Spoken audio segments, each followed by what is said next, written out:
جمعے کے دن مولوی صاحب نے خطبے میں فرما ڈالا کہ عورت کے ایک ایک بال کے نیچے 20 مکاریاں چھپی ہوتی ہیں۔ ایک دیہاتی کسان نے یہ سنا تو گھر آ کر اپنی اچھی بھلی بیوی کا سر گنجا کر ڈالا۔ حالانکہ اس کی بیوی نے کبھی اوٹ پٹانگ فرمائش نہیں کی تھی، فرشتہ صفت خاتون تھی۔ خیر، بیوی کو بہت دکھ ہوا اور پوچھا، آپ نے ایسا کیوں کیا؟ شوہر نے کہا، نیک بخت، وہ ہمارے مسجد کا مولوی ہے نا، اس نے ایسی بات کہی تو میں نے سوچا میں تمہاری مکاری ختم کر دوں۔ عورت بہت اداس ہوئی اور اپنے دل میں سوچا کہ اس بیوقوف کو اصل مکاری دکھانی چاہیے۔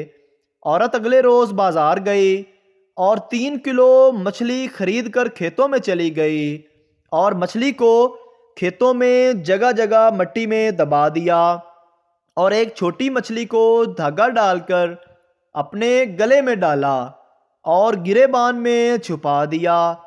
اس کا شوہر جب کھیتوں میں پہنچ کر کام شروع کرنے لگا تو اس کو جگہ جگہ مچھلیاں ملنا شروع ہو گئیں۔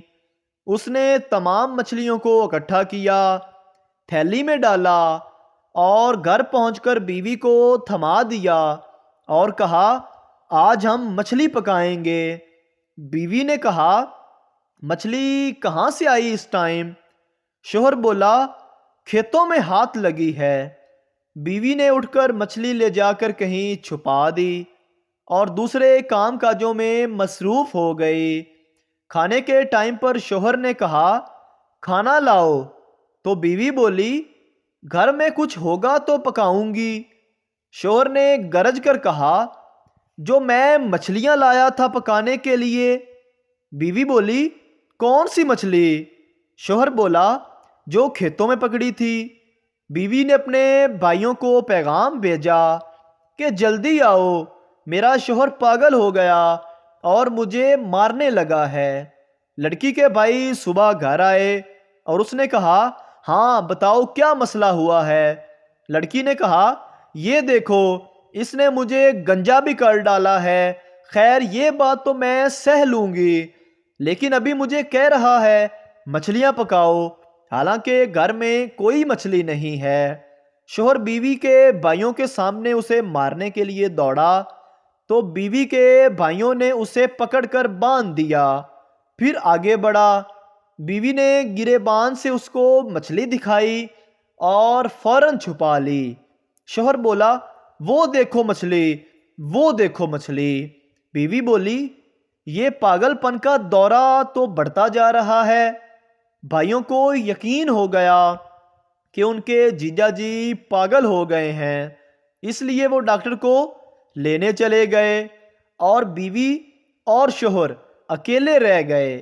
تو بیوی نے مسکرا کر کہا، یہ ہوتی ہے اصل مکاری، جو بالوں سے نہیں دماغ سے ہوتی ہے۔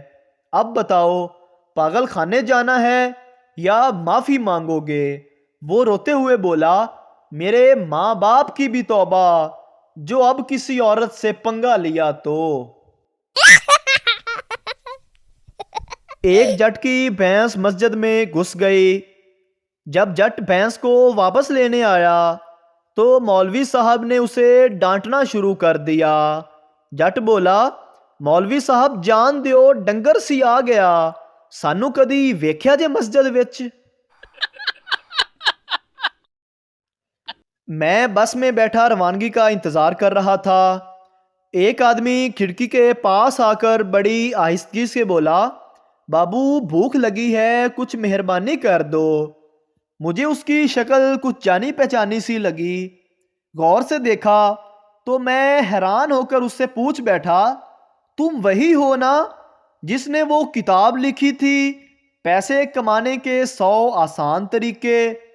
اس نے میرے قریب آ کر سرگوشی کی، بالکل صحیح پہچانا۔ میں نے کہا، پھر تم اس حال میں؟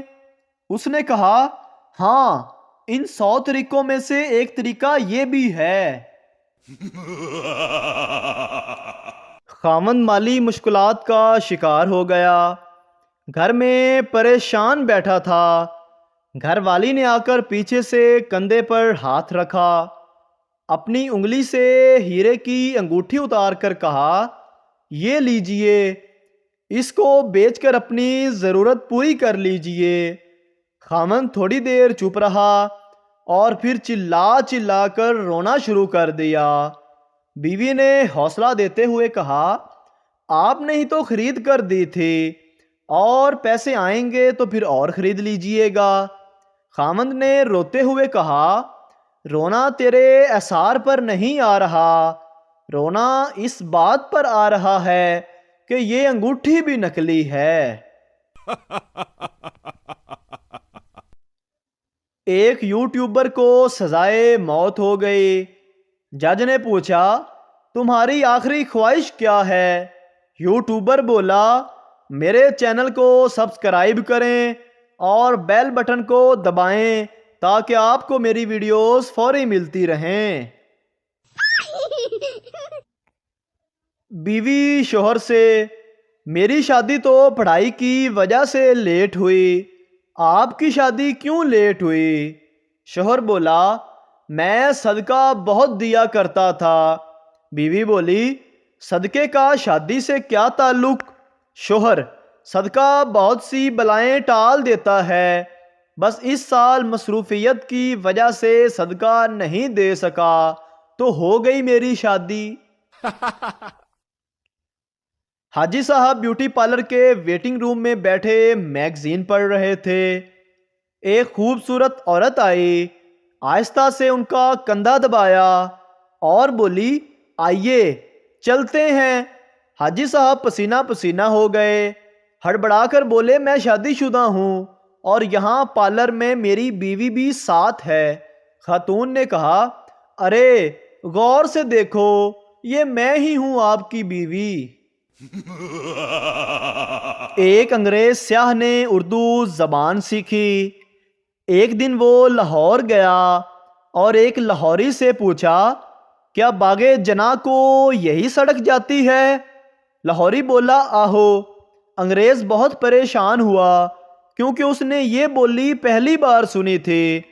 اس نے ایک اور آدمی سے پوچھا تو اس نے بھی یہی جواب دیا۔ پھر اس نے تیسرے آدمی سے پوچھا، کیا باغ جناح کو یہی سڑک جاتی ہے؟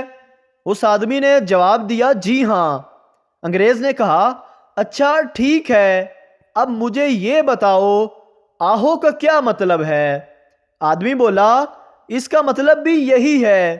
دراصل پڑھے لکھے لوگ جی ہاں کہتے ہیں اور ان پڑھ لوگ آہو کہتے ہیں۔ انگریز بولا، اچھا تو آپ پڑھے لکھے ہیں؟ آدمی بولا، آہو۔